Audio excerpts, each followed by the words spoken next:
Hello students, good morning all of you. કેમ છો બધા? મજામાં? આગળ વધીએ આપણે ચેપ્ટર નંબર 2 ની આગળનો જે પોર્શન છે. આઈ હોપ સો કે તમને આગળનું બધું આવડી ગયું હશે. ફટાફટ મારી સાથે રહેજો એટલે આપણે શું કરી શકીએ, રિવિઝન કરી શકીએ. બરાબર? ચલો, આજે મને એવું છે કે હું થોડુંક બોર્ડમાં તમને રિવિઝન કરાવું. ખબર નહીં કે તમે ક્યાં સુધી પહોંચ્યા છો અથવા તમને કેટલું આવડે છે, પણ યાદ રાખજો, હું વારંવાર એક વસ્તુ તમને સમજાવવાનો પ્રયત્ન કરું છું. સિક્વન્સ મેન્ટેન કરીને રાખજો. શું કહું છું હું? સિક્વન્સમાં જ જાજો. તમે એવું માનતા હોય કે તમે એક વિડીયો ન જોશો અને બીજો ડાયરેક્ટ ચાલુ કરશો તો ખબર પડી જશે, બરાબર? તો તમને નાના નાના ડાઉટ્સ તો રહેશે જ. સો આવું ન કરતા. ઓકે, ચલો, તમે લોકો આખું કમ્પ્લીટલી શું ભણી રહ્યા છો?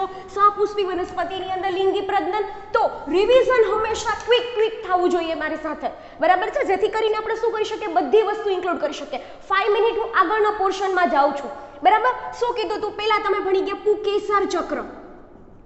પહેલા શું ભણી ગયા? પુકેસર ચક્ર. પુકેસરની અંદર ખાસ તો શું જોવાનું હતું? પરાગાશય. પરાગાશય આવડી જાય છોકરાઓ તમને. એની અંદર શું આવડી જવું જોઈએ? લઘુ બીજાણુધાની. શું આવડતું હોવું જોઈએ? એની 4 સ્તર, એની 4 દિવાલો કમ્પ્લીટ થઈ જાય લઘુ બીજાણુધાનીની અંદર લઘુ બીજાણુ જનન. પછી પરાગરજની રચના એટલે કે બાહ્ય સ્તર, અંતઃસ્તર. બરાબર ને છોકરાઓ? હું જાઉં છું ને સિક્વન્સમાં. પરાગરજની રચના, પછી આવ્યું તું પરાગરજની રચના કમ્પ્લીટ થઈ જાય પછી પરાગરજનો ઉપયોગ, બરાબર? એ કઈ પ્રકારની શું એલર્જી કરે છે, અને વાત કરી હતી એની જીવિતતાની. બસ, that's all. That is all about the પુકેસર ચક્ર, મેલ ભાગ of flowers. Now the second one હતું તમારું સ્ત્રીકેસર ચક્ર. કેવું હતું? સ્ત્રીકેસર ચક્ર. હવે સમજો સરખી રીતે. આ જે સ્ત્રીકેસર ચક્ર છે છોકરાઓ, એની અંદર પણ તમને લોકોની યુક્ત સ્ત્રીકેસરી, મુક્ત સ્ત્રીકેસરી, યુ નો વેરી વેલ. જો યુક્ત સ્ત્રીકેસરી એટલે કે બહુ સ્ત્રીકેસરી હશે. જો પહેલા તો એક સ્ત્રીકેસરી હોય, એમાં એક જ સ્ત્રીકેસર હાજર હોય. બહુ સ્ત્રીકેસરી એટલે ઘણા બધા સ્ત્રીકેસર હાજર હોય, બરાબર? આપણે જ્યારે રૂબરૂ મળશું ત્યારે હું તમને બધા પ્રકારના ફ્લાવર બતાવવાનો જેટલો અવેલેબલ હશે એટલો આપણે પ્રયત્ન કરશું. તમારી આજુબાજુમાં જો હોય તો તમે તમારી જાતે પણ જોઈ શકો છો કે કયા ફ્લાવર છે એ એક સ્ત્રીકેસરી છે, બહુ સ્ત્રીકેસરી છે, એકલિંગી છે, દ્વિલિંગી છે, રાઈટ? સો આગળ વધીએ. હવે શું કહે છે? સ્ત્રીકેસર ચક્ર. જો યુક્ત બહુ સ્ત્રીકેસરી હશે તો મુક્ત પણ હશે અને યુક્ત પણ હશે. શું હશે? યુક્ત પણ હશે અને મુક્ત પણ હશે. આગળ વધીએ. ચલો, હવે શું કહેવા માંગે છે છોકરાઓ કે જ્યારે સ્ત્રીકેસર ચક્ર, ત્રીજું પોર્શનની સ્ત્રીકેસર ચક્રની અંદર પણ તમારે શું જોવાનું છે? મહાબીજાણુધાની. જો હું છે ને ડાયરેક્ટ અહીંયા તો તમારે લખવાનું છે પરાગાશન, પરાગાશય અને બીજાશય. પરાગાશય અહીંયા લખું તો ખોટું પડશે ને? અહીંયા પરાગાશય આવે નહીં. અહીંયા શું આવે? પરાગવાહિની. શું આવશે? પરાગવાહિની. નાઉ ક્લિયર. બીજાશયની અંદર, પોલાણની અંદર કોણ ઉત્પન્ન થાય? મહાબીજાણુધાની. મહાબીજાણુધાની પૂરું થાય એટલે શું આવે? મહાબીજાણુ જનન. અને મહાબીજાણુ જનન પૂરું થાય એટલે એની અંદર કોનું નિર્માણ થશે? માદાજન્યુક અવસ્થાનું. બરાબર? યાદ છે ને ઓલો 7 કોષીય અને 8 કોષ કેન્દ્રીય રચના? 7 કોષીય અને 8 કોષ કેન્દ્રીય રચના. આ પણ પ્રશ્ન નીટમાં પૂછાયેલો છે, બરાબર? કે આખું ભ્રૂણ ડ્રો કરેલું હોય અને એની અંદર બતાવે કે આની અંદર કેટલા કોષ કેન્દ્ર અને કેટલા કોષો છે. તો આવું ઈઝી પણ તમને છોકરાઓ પૂછાઈ શકે. Now clear everyone this things everyone? આગળ વધીએ. પછી તમારું જ્યારે આ પોર્શન કમ્પ્લીટ થયો પછી તમારો જે નેક્સ્ટ પોર્શન હતો, બરાબર છે, એ કયો હતો? તો હવે જે ટોપિક આવે છે એ કયો છે? ત્રીજો. આ ફર્સ્ટ સેશન, આ સેકન્ડ સેશન, પરાગનયન. પરાગનયન.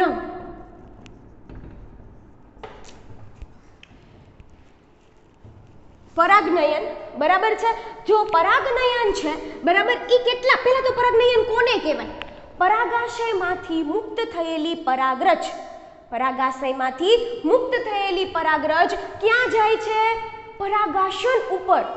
ક્યાં જાય છે? પરાગાશન ઉપર જાય છે. તો એ પ્રક્રિયા પરાગનયન. સ્વફલન, ગાયટેનોગેમી, અને ત્રીજું કયું હતું ભાઈ? પરવંશ. એક જ વનસ્પતિના બંને, એક જ વનસ્પતિનું એક ફ્લાવર, એક વનસ્પતિના બે અલગ અલગ ફ્લાવર અને બે અલગ અલગ વનસ્પતિના ફ્લાવર. નાઉ ક્લિયર એવરીવન? આગળ વધીએ આપણે. સારું, ચલો. આની અંદર ડિટેલમાં નથી જતી, પણ છોકરા સ્વફલનની અંદર તમે થોડુંક યાદ રાખજો. વિશિષ્ટ રચનાઓ બનાવે. શું બનાવે છે? વિશિષ્ટ રચનાઓ. જેમ કે કેવા પ્રકારના પુષ્પોનું નિર્માણ કરશે? કયા પ્રકારના પુષ્પોનું નિર્માણ કરશે? યાદ કરો. સમૃદ્ધ પુષ્પો અને હવાઈ પુષ્પો. ખાસિયત ખબર છે તમને બંનેની? આપણે ગમે રીતના શું કરવાનું છે, ઈ ફ્લાવર પોતાની જ પરાગરજ વાપરે, બીજા અન્ય પુષ્પની નહીં અને અન્ય વનસ્પતિની નહીં. તો એ સમૃદ્ધ પુષ્પો અને હવાઈ પુષ્પોનું શું કરશે? નિર્માણ કરશે. ક્લિયર? આગળ વધીએ. ચલો, થઈ ગયું પરાગનયન. હવે પરાગનયન જો પરાગરજ છે ને અચલિત છે. પરાગરજ છે એ કેવી છે? અચલિત. મીન્સ કે એની પાસે કોઈ પણ પ્રકારના શું નથી, કશાક એવું નથી કે ચલિતતા હોય એનામાં. તો આ પરાગરજને પરાગાસન ઉપર જવા માટે શેની જરૂર પડે છે? પરાગવાહકો. કોની જરૂર પડે છોકરાઓ? પરાગવાહકો. અને આ વાહકોને આપણે કેટલામાં ડિવાઈડ કર્યા હતા? જૈવિક, અજૈવિક. જૈવિક અને અજૈવિક. બિલકુલ હું વધારે ડિટેલમાં નહીં જાઉં. આની અંદર પવન, આની અંદર પાણી, આની અંદર પક્ષીઓ, કીટકો, પ્રાણીઓ, બરાબર. અને આમાં ખાસ પુરસ્કાર આપે, પુરસ્કાર સ્વરૂપે પરાગરજ હોય, પરાગરજ સિવાય મધુરસ હોય, એટલે કે મધુદ્રવ્ય, જેને તમે નેક્ટર કહી શકો. આ ઉપરાંત ઈંડા મૂકવા માટેની જગ્યા પણ આપે. સુરણની વાત કરી હતી, સુરણની અંદર 6 ફૂટ ઊંચું શું હોય? એનું પુષ્પાસન. કે એને શું મળે? પ્રોટેક્શન ઈંડાને. બીજા ઉદાહરણ આપ્યું હતું આપણે યુક્કા અને ફુદ્દાનું. એ તો એટલું સરસ ઉદાહરણ હતું કે એકબીજા વગર પોતાનું જીવનચક્ર પૂર્ણ કરી શકતા નથી. જો બંને અલગ અલગ જાતો, એક વનસ્પતિ છે, એક બીજું અન્ય પ્રાણી કે પક્ષી છે, કીટક આઈ મીન, બરાબર. તેમ છતાં પણ બંને એકબીજા વગર પોતાનું જીવનચક્ર પૂરું કરી શકતા નથી. એક છે ઈંડા મૂકવા માટેની જગ્યા આપે છે, અને એક છે એ શું કરે છે? પરાગરજનું સ્થાપન કરાવે છે. એટલે ફલનમાં શું કરાવે છે છોકરાઓ? મદદ કરાવે છે. બંને પરસ્પર ફાયદો. અલ્ટિમેટલી સિમ્બાયોટિક રિલેશનશિપ, અલ્ટિમેટલી સહજીવન પ્રકારનું થયું, બરાબર. પણ અહીંયા થોડુંક સ્લાઇટલી એના કરતાં અલગ છે. એટલે આપણે એની અંદર આપણે કોઈ દિવસ એવું એક્ઝામ્પલ મૂકવાનું નથી. આટલું ક્લિયર થઈ ગયું? બધું ક્લિયર થઈ ગયું છોકરાઓ? પછીનો જે સેશન હતો એ આપણું બાહ્ય સંવર્ધન પ્રયુક્તિઓ. બહુ ઇમ્પોર્ટન્ટ ટોપિક છે અને આપણે બહુ ઇઝીલી ભણી ગયા હતા, બરાબર છે ને? સાથે છો ને? બાહ્ય સંવર્ધન પ્રયુક્તિની અંદર અહીંયા લખતી નથી, પણ એમ નામ કહી દો. ચલો 2 મિનિટની અંદર શું થાય છે? વારંવાર અંતર સંવર્ધન થાય એટલે પાછો તમારા મગજમાં બે પ્રશ્ન આવે, અંતર સંવર્ધન અને બાહ્ય સંવર્ધન. ઓલરેડી કહી દીધું છે કે એક ને એક પ્રકારના લક્ષણો વારંવાર આવે તો અંતર સંવર્ધન દબાણ શું થાય? વધે. અને એને ઘટાડવું હોય તો શું કરાવવું પડે? બાહ્ય સંવર્ધન. અને બાહ્ય સંવર્ધન માટે સ્વફલનને શું કરવું પડે? અવરોધવું પડે, અટકાવવું પડે, ને પરપરાગનયન કે પરવંશને શું કરવું પડે? પ્રેરિત કરવું પડે. એની 4-5 પ્રયુક્તિઓ તમે લોકો જોઈ ગયા છો. પછી તમારો જે સેશન હતો સ્ત્રીકેસર પરાગરજ આંતર પ્રક્રિયાઓ. તો પરાગરજ પરાગાસન ઉપર જશે, એ સંગત હશે, અસંગત હશે કે સ્વયં અસંગત હશે? એટલે શું? એક જ જાતિની હોય, પોતાની જાતિની પણ ખોટી હોય, અને અન્ય જાતિની પણ હશે. સો કોની પાસે આવી કેપેસિટી છે કે પરાગરજ છે એને એક્સેપ્ટ કરવી, ન કરવી? આઈડેન્ટિફિકેશનની કેપેસિટી માત્ર ને માત્ર કોની ઉપર છે? સ્ત્રીકેસરના પરાગાસન ઉપર. કોની પાસે આવી કેપેસિટી છે? સ્ત્રીકેસરના પરાગાસન ઉપર. પરાગાસન have a capacity to identify the pollen, બરાબર છે? એ પોલેનને શું કરે છે? આઈડેન્ટિફાઈ કરે છે. અને જો આઈડેન્ટિફાઈ કર્યા પછી એને એવું લાગે કે આ પોલેન, આ લઘુ બીજાણુ, આ પરાગરજ એક્સેપ્ટ કરવાની છે, સંગત પ્રકારની છે, તરત એનો શું કરી લેશે? ગ્રહણ કરી લેશે. Done everyone? ગ્રહણ કર્યા પછી શું થશે? કા દ્વિકોષીય પ્રકારની હશે કા ત્રિકોષીય પ્રકારની, બરાબર? દ્વિકોષીય પ્રકારની એક વાનસ્પતિક કોષ અને જનન કોષ, ત્રિકોષીય પ્રકારની એક વાનસ્પતિક કોષ અને 2 નરજનીઓ. પરાગનલિકાનું નિર્માણ થાય અને આગળ વધે, બરાબર. અને આગળ જતા એને કેમાં પ્રવેશ મેળવે છે? બીજાશય. બીજાશયમાં ક્યાં? અંડ છિદ્રમાંથી આગળ વધીને ક્યાં તરફ આગળ વધે છે? અંડ છિદ્રના અંદરની તરફ આગળ વધી અને ત્યાં કોણ આવે છે? તંતુમય કોષો, જેની શું કરે છે? મદદ કરે છે. ક્યાં સુધી પહોંચવાની? પહેલા તો સહાયક કોષો સુધી પહોંચવાની. આટલું ક્લિયર થઈ ગયું એવરીવન? આમાં તમને કોઈ પ્રકારનો ડાઉટ હોવો જોઈએ? આખું મેં ચેપ્ટર કહી દીધું. હજી એક વસ્તુ પણ છે. આપણે શું કરશું? ચેપ્ટર છે ને હજી કદાચ 3-4 લેક્ચર જોશે આપણો આ ચેપ્ટર કમ્પ્લીટ થવા માટે, બરાબર, બની શકે અથવા એવી ટ્રાય કરશું આપણે, બરાબર, સાથે મળીને કે જે આપણે આ 7મ 8મની તમને થોડા ઘણા દિવસની હોલિડેઝ મળશે એની પહેલાં આપણે કમ્પ્લીટ કરી નાખશું. તો તમને એટલી સરસ રીતે આ ચેપ્ટર થઈ જશે. તમારે એના રિલેટેડ કોઈ MCQ સોલ્વ કરવા હોય તો તમારી પાસે થોડો ગેપ હોય તો તમે સોલ્વ પણ કરી શકો, રાઈટ. તો આપણે એવી ટ્રાય કરશું. પણ હજી 4 લેક્ચરનું કામ આપણે શું છે, 4 જોઈએ કે બસ નિયર બાય દેટ એટલા સેશનની અંદર આપણે કમ્પ્લીટ કરવાની ટ્રાય કરશું, બરાબર છે. તો હવેનો જે કન્સેપ્ટ છે આ મેં તમને આખું કહી દીધું. હજી એક ટ્રાય કરશું, આપણે એક ચાર્ટ બનાવી લેશું. જ્યારે આપણો નેક્સ્ટ લેક્ચર હશે ત્યારે શું કરશું, chart method is the best method for the biology. આ વસ્તુ કીપ કરીને રાખજો. તો એક એક વસ્તુ પુટ કરેલી હશે એ ચાર્ટની અંદર. પોસિબલ થશે તો તમને PDF બી સેન્ડ કરી દેવામાં આવશે, જેથી કરીને તમારે પણ આમ કહે ને ક્વિક રિવિઝન કરવું હોય તો ચાર્ટ ઇઝ ધ બેસ્ટ. એની અંદર બધા જ ટોપિક આવી જશે. Done everyone. આગળ વધીએ આપણે આજના ટોપિકમાં. ભલે આપણે 5 થી 7 મિનિટ જાય પણ આપણું રિવિઝન જરૂરી છે.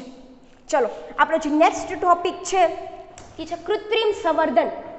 આપણો જે નેક્સ્ટ ટોપિક છે, આ રિવિઝન હતું એટલે થોડુંક ફાસ્ટ ગયું. હવે આપણે થોડાક સ્લોલી જઈશું, બરાબર. કૃત્રિમ સંવર્ધન. જો કૃત્રિમ સંવર્ધન એટલો ઇમ્પોર્ટન્ટ ટોપિક છે કે તમને આ પ્રેક્ટિકલની એક્ઝામમાં પૂછાશે, બરાબર. એકચ્યુઅલી છે ને ત્યાં ખાલી તમારે લખવાનું હું સમજાવીશ. રસ્તામાં આડું આવશે આપણે આજના સેશનમાં ત્યારે હું તમને સમજાવીશ, બરાબર. પણ એના રિલેટેડ વાઇવા છે ને એ બહુ ઇમ્પોર્ટન્ટ હોય, કેમ કે આ પ્રેક્ટિકલ એટલો દિવસોમાં થશે. તો બટ ઓબ્વિયસલી 3 કલાકની અંદર દિવસો તો નહીં જ આવે, બરાબર. એટલા માટે તમારા વાઇવા ઇમ્પોર્ટન્ટ બની રહેશે. તો કૃત્રિમ સંવર્ધન તરફ આગળ વધીએ આપણે.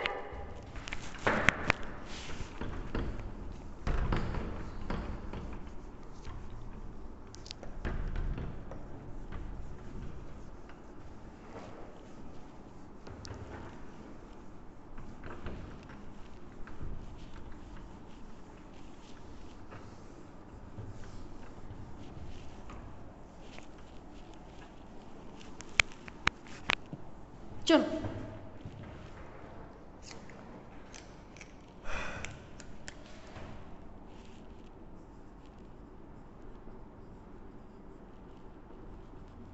સરખી રીતે સમજો છોકરાઓ. નેક્સ્ટ ટોપિક આપણો કયો છે, કૃત્રિમ સંવર્ધન. એક કરો પણ બેસ્ટ કરો, બરાબર. જો પહેલાં તો તમારા મગજમાં ડેફિનેશન ક્લિયર હોવી જોઈએ. કૃત્રિમ સંવર્ધન કોને કહેવાય? તમે લોકો 3 પ્રકારના પરાગનયન ભણી ગયા, સ્વફલન, ગાયટેનોગેમી અને ત્રીજું ભણ્યું હતું પરવંચ. એની એક કુદરતી રીતના થતું હતું, નેચરલી થતું હતું, બરાબર. ગમે એ પ્રકારનું હોય નેચરલી થતું હતું. પરાગવાહકો કે જૈવિક હોય કે અજૈવિક પ્રકારના, પણ કેવી રીતના થતું હતું? કુદરતી રીતે થતું હતું. એમાં માણસોની કોઈ દખલગીરી હતી નહીં. બટ છે ને આપણે પૃથ્વી ઉપર ડોમિનન્ટ છીએ, પ્રભાવી છીએ એકદમ. એટલે આપણે આપણા આર્થિક ફાયદા માટે આપણે શું કરશું? આપણા આર્થિક ફાયદા માટે હંમેશા જો કોઈ એવી વનસ્પતિને ઉગાડવી હોય કે જે આપણને આર્થિક ફાયદો આપતી હોય, બરાબર, તો આપણે ઈચ્છિત પરાગરજને જ કોના ઉપર ઠાલવશું? પરાગાસન ઉપર. સમજાય છે હું શું કહેવા માંગુ છું? તમે જે પરાગનયન ભણ્યા, this is a natural process. But હવે તમારે તમારા આર્થિક ફાયદા માટે, આપણે આપણા આર્થિક ફાયદા માટે જો પરાગનયન કરાવવું હોય તો એ પરાગનયનમાં આપણે શું કરશું? આપણી ઈચ્છિત પરાગરજને પરાગાસન ઉપર શું કરશું? ટ્રાન્સફર કરશું. એની જાતે થવા દશું નહીં, અથવા અસંગત પરાગરજને શું કરશું? આવતા રોકશું. ડન. તો આમ ઈચ્છિત પરાગરજનો છંટકાવ કરવામાં આવે પરાગાસન ઉપર અને ઈચ્છિત વનસ્પતિઓ પ્રાપ્ત કરવામાં આવે તો આ પ્રકારના સંકરણને શું કહેવામાં આવે છે? કૃત્રિમ સંવર્ધન કે કૃત્રિમ સંકરણ. It's easy. સમજાઈ ગયું? ઇન શોર્ટ, ઈચ્છિત પરાગરજ જ આવે. આપણી ઈચ્છિત, ઓલા પણ થશે સ્વફલન, ગાયટેનોગેમી કે પરવંશ, એમાં કે ઈચ્છિત પરાગરજ કે હ્યુમનનું કહેવાય ને આમ દખલગીરી હોતી નથી. સો આગળ વધીએ. શું કહે છે અહીંયા? ડેફિનેશનથી ચાલુ કરીએ આપણે.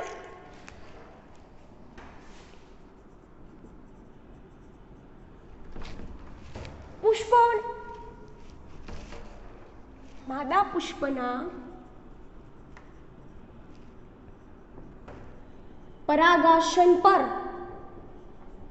માદા પુષ્પના પરાગાસન પર ઈચ્છિત પરાગરજ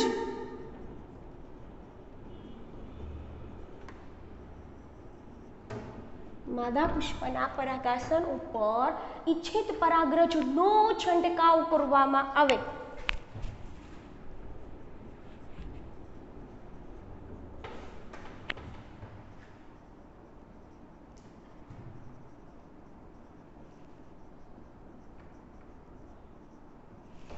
તો તેને કૃત્રિમ સંવર્ધન કે તમે એને કૃત્રિમ સંકરણ કહી શકો છો.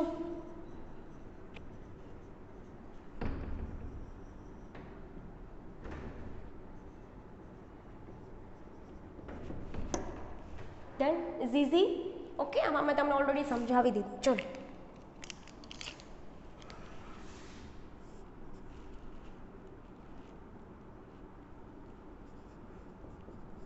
કૃત્રિમ સંવર્ધન 2 તબક્કામાં થાય છે. તમારે જો કૃત્રિમ સંવર્ધન કરાવવું હોય તો કેટલા તબક્કામાં થશે? 2 સ્ટેપની અંદર, 2 તબક્કાની અંદર થશે. પેલું છે વંધ્યયીકરણ. પેલું શું છે? વંધ્યયીકરણ. અને એનું બીજું સ્ટેપ છે કોથળી ચડાવવી. બીજું સ્ટેપ કયું છે? કોથળી ચડાવવી.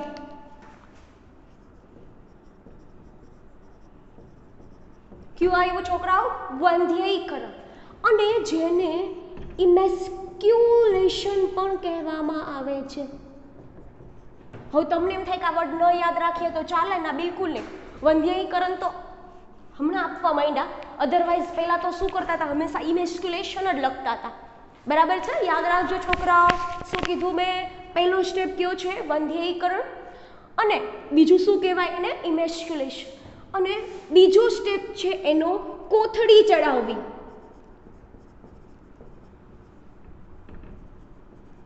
બીજો સ્ટેપ કયો છે? કોથળી ચડાવવી. એટલે અલ્ટિમેટલી જોવા જઈએ તો બેગિંગ. શું કહેવાય એને? બેગિંગ. આગળ વધુ, ફર્સ્ટ સ્ટેપને લઈ લઈએ આપણે, નીચે ઉતારીએ. સારું, ચલો. શું કહે છે? વંધ્યયીકરણ.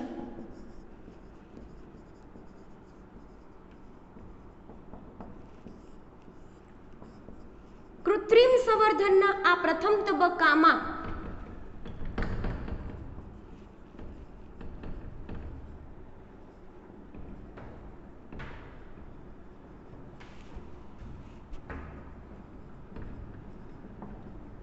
કૃત્રિમ સંવર્ધનના આ પ્રથમ તબક્કામાં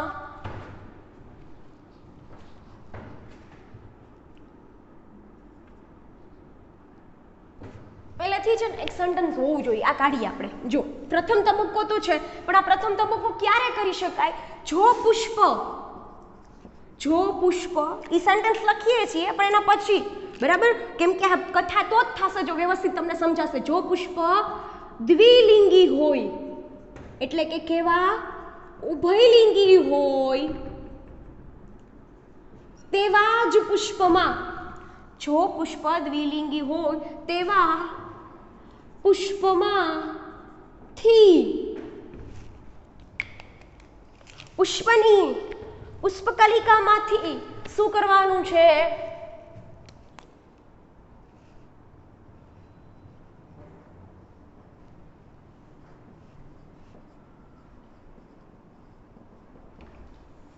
અન્ય ભાગને નુકસાન ન થાય તેવી રીતે ચીપિયાની મદદથી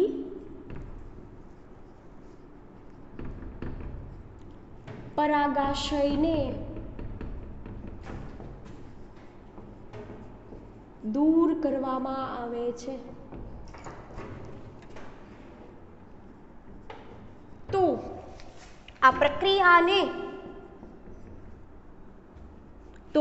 આ પ્રક્રિયાને ઇમેસ્ક્યુલેશન કહેવામાં આવે. શું કહેવામાં આવે છોકરાઓ? ઇમેસ્ક્યુલેશન કહેવામાં આવે.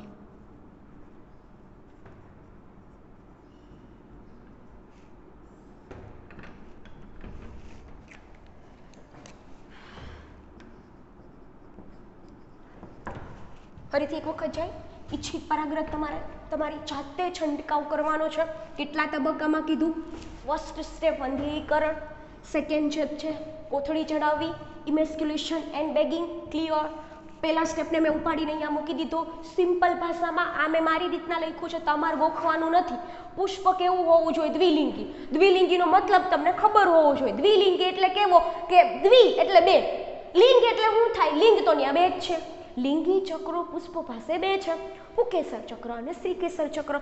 તો ઇમેસ્ક્યુલેશનનો સ્ટેપ ખાસ અને ખાસ યાદ રાખજો કે એની અંદર જોવાનું તમારે કરવાનો છે કે જેની અંદર પુષ્પ કેવું હોવું જોઈએ? દ્વિલિંગી. શું કરવાનું છે તમારે? ચીપિયો. મોટા મોટા ચીપિયાની વાત નથી થતી, બરાબર? તમારું ડિસેક્શન બોક્સ તમારી પાસે હોવું જોઈએ અને ઓપન કરશો એટલે એની અંદર તમને બે પ્રકારના ફોર શેપ હશે. એક મોટો થોડોક હોય, એક નાનો હોય, એક થોડોક આમ શાર્પ પોઈન્ટ વાળો હોય, બરાબર છે?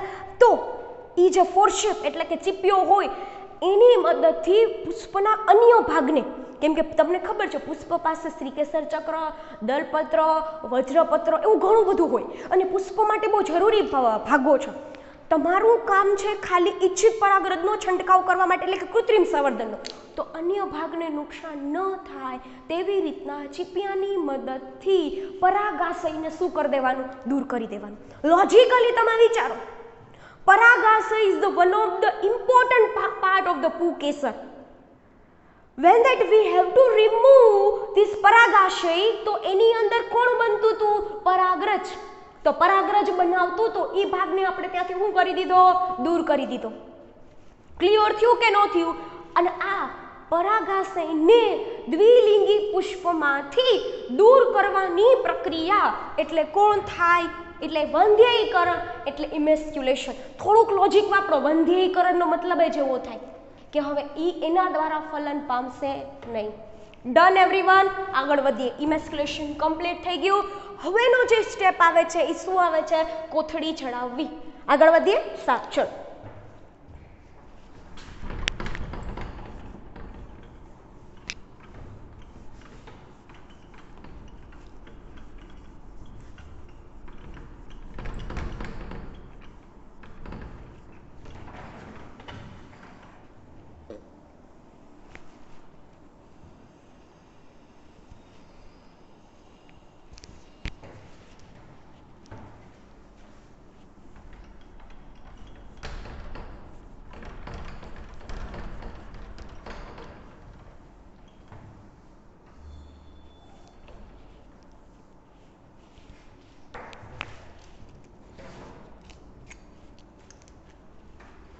સેકન્ડ છે બેગિન.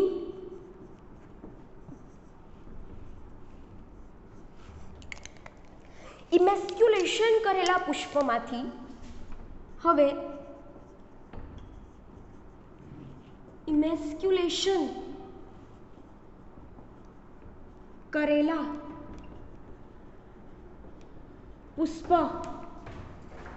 ઉપર કલિકા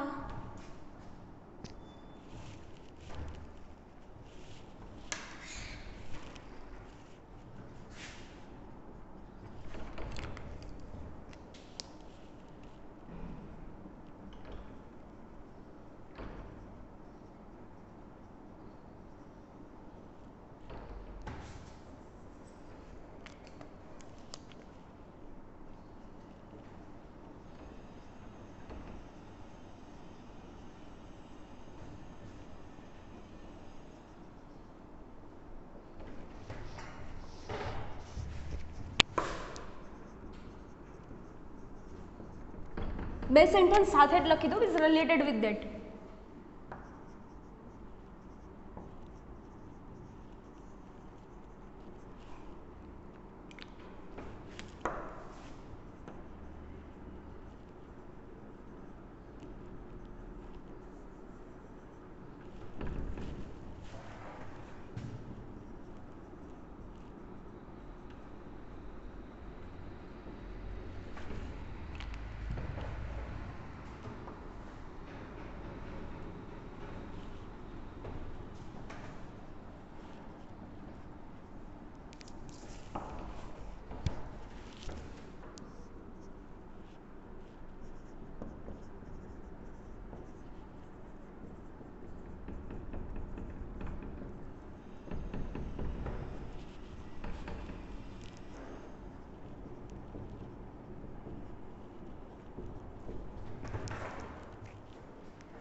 સમજો, જો ઇમેસ્ક્યુલેશન તો તમને ખબર પડી ગઈ, પુષ્પ દ્વિલિંગી, ઉપરથી ચીપિયાથી લઈને તમે ઉપરથી શું દૂર કરી દીધું, પરાગાશય દૂર કરી દીધું, એટલે હવે પુષ્પ છે એમાં શું નહીં થાય, સ્વફલન નહીં થાય. લોજિકલી વિચારજો તમે, કેમ કે પોતાની પરાગરજ જે બનાવતું હતું એ ભાગને શું કરી દીધું, દૂર કરી દીધું. નરમાંથી શુક્રપિંડ દૂર કરી દો તો શુક્રકોષો કાંઈ બહારથી આવવાના નથી. ક્લિયર થઈ ગયું? હવે સમજો સેકન્ડ સ્ટેપ કયો હતો, બેગિંગ, કોથળી ચડાવવી. એમાં શું કરવાનું છે, જે હવે ઇમેસ્ક્યુલેશન કરેલા પુષ્પો ઉપર, તો તમને ખબર છે જે પુષ્પમાંથી તમે પરાગાશયને દૂર કર્યું હતું એ પુષ્પો ઉપર હવે તમારે શું ચડાવી દેવાની, કોથળી ચડાવવાની. વિઝ્યુલાઇઝ કરો, તમને હું જે સમજાવું છું એમ કે તમે એક પુષ્પ લીધું, પરાગાશય દૂર કરી દીધું, એની ઉપર તમે શું ઢાંકી દીધું, કોથળી. આમ ઇમેસ્ક્યુલેશન કરેલા પુષ્પો ઉપર તમે કોથળી ચડાવો છો, કોથળી વડે એને ઢાંકો છો, એ પ્રક્રિયાને શું કહેવામાં આવે છે, બેગિંગ. Clear everyone?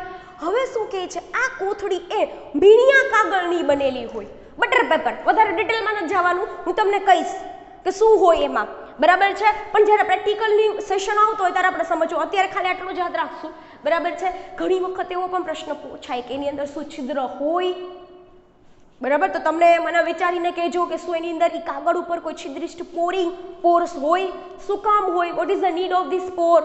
ઓકે, ચલો પછી શું કહે છે, કોથળી ચડાવવાથી આપણે કોથળી શું કામ ચડાવી, બરાબર? પહેલા ઇમેસ્ક્યુલેશન કર્યું, પરાગાશયને દૂર કરી દીધું, એની ઉપર તમે કોથળી ચડાવી દીધી. તો શું કહે છે કે આપણે પરાગાશન ઉપર અનિચ્છનીય પરાગરજના સ્થાપનને શું કરી શકીએ છીએ, રોકી શકીએ છીએ, અટકાવી શકીએ છીએ. તમે માનો કે એક સેફટી રાખી દીધી, કઈ પોતાની પરાગરજ ન છે એટલે તમે ઇમેસ્ક્યુલેશન કરી રાખ્યું, પણ માનો કે ગાયટેરોગેમિન પરવંશ થયું તો તમારે નથી થવા દેવું, તો એ પુષ્પો ઉપર શું ચડાવી દેવાની, કોથળી ચડાવી દેવાની. આજે ક્લિયર થઈ ગયું? હવે શું થાય છે, હવે અહીંયા બે સ્ટેપ પૂરા થઈ ગયા, પણ આગળ શું થાય છે જોજો. એટલે હંમેશા પ્રોસેસ પૂરી નથી થઈ, આગળ શું થાય છે જોજો. હવે જ્યારે પરાગાશન ગ્રહણશીલ બને, હવે જ્યારે પરાગાશન કેવું બને છે, ગ્રહણશીલ બને, ત્યારે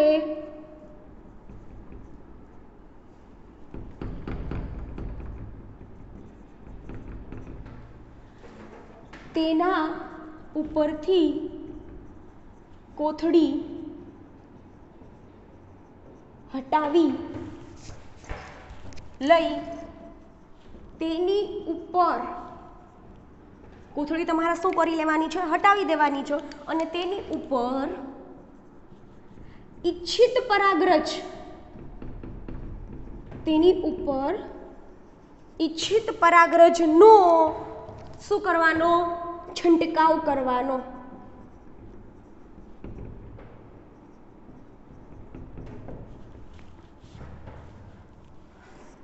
આવું કર્યા બાદ ફરીથી તેની ઉપર કોથળી ચડાવવામાં શું થાય છે, આવે છે. સમજાવું છો આખે આખો સ્ટેપ પાછું, કે જેની ઉપર તમે તમારી ઈચ્છિત પરાગરજ ઢાંકી, એને પરથી પાછી તમારે શું કરી દેવાની, કોથળી ચડાવી દેવાની. હવે આપણે શું કામ લેન્ધી બનાવીએ, બરાબર?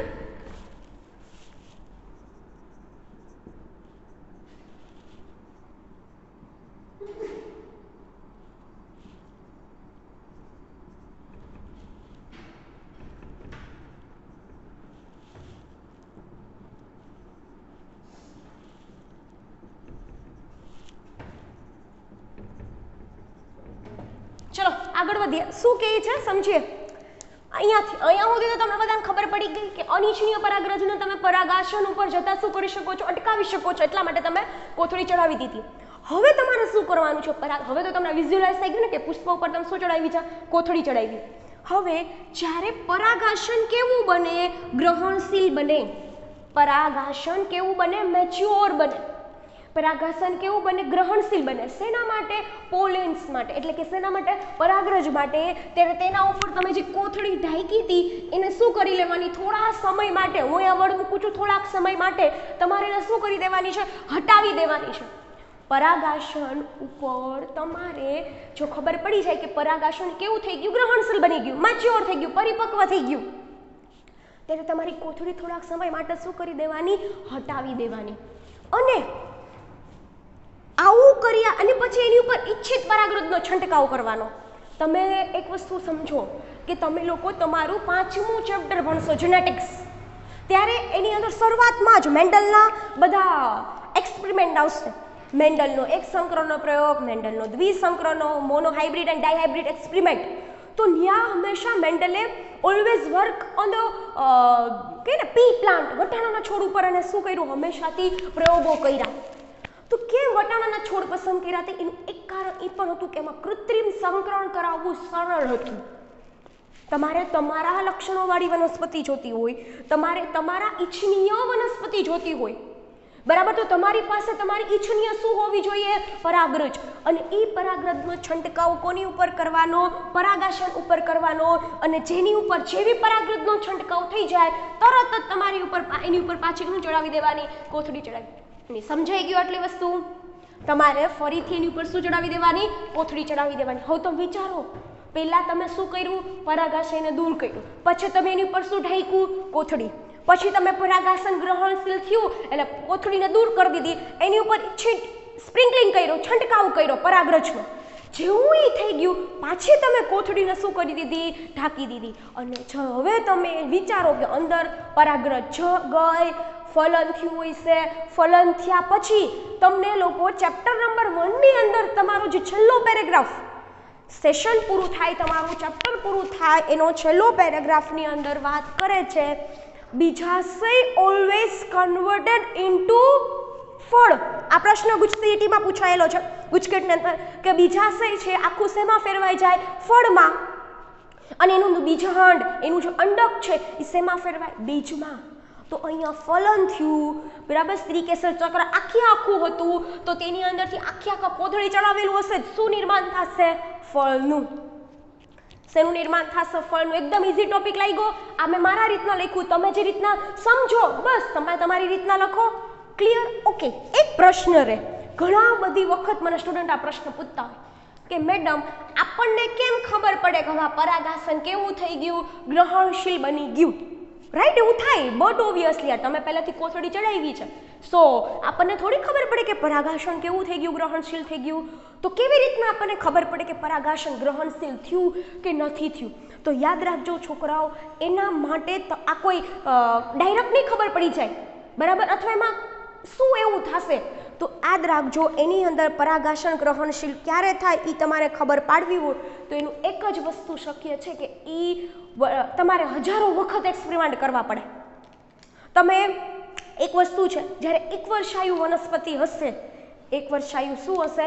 વનસ્પતિ હશે, તો એની અંદર તમને શું કહેવાય? એક જ વર્ષાયુ છે એટલે તમને ખબર પડી જશે, બરાબર? કે ઇઝીલી પરાગાસન છે આટલા સમયગાળામાં જ કેવી હશે? પુષ્પ ખીલે અને આટલો સમયગાળો થાય ત્યારે જ એ કેવી થાય? અથવા કલિકા અવસ્થામાંથી આગળ વધતી હોય ત્યારે આટલા સમયગાળામાં જ પરાગાસન કેવું બન્યું હોય છે? ગ્રહણશીલ બન્યું હોય છે. યાદ રાખજો આ વસ્તુ.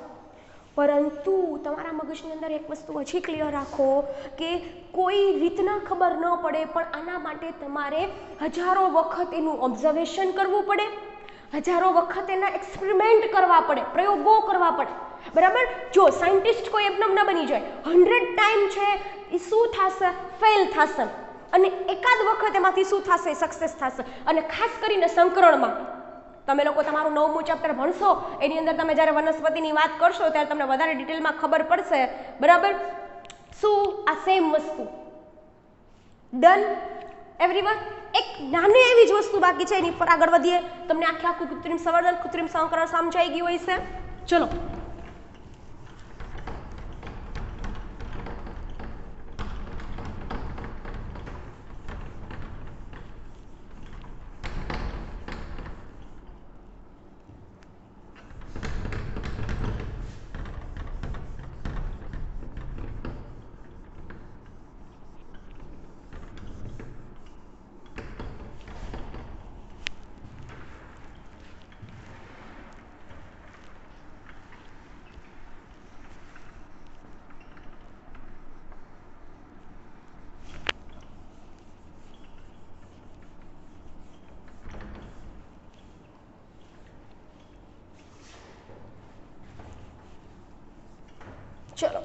હવે શું કહે છે, દ્વિલિંગી પુષ્પ હતા એની અંદર બે વસ્તુ જરૂરી હતી, ઇમેસ્ક્યુલેશન એટલે કે વંધ્યીકરણ અને કોથળી ચડાવવી. પરંતુ સમજો શું કહે છે,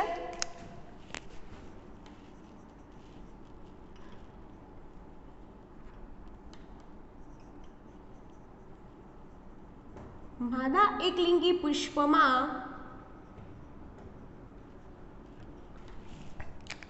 ઇમેસ્ક્યુલેશન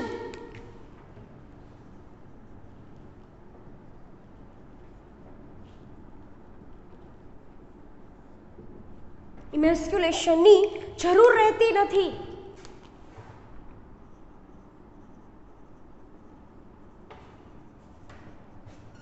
માદા એકલિંગી પુષ્પમાં ઇમેસ્ક્યુલેશનની જરૂર નથી.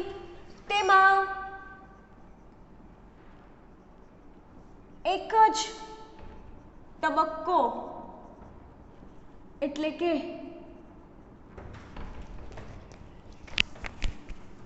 માત્ર બેગિંગ જ કરાવવામાં આવે છે.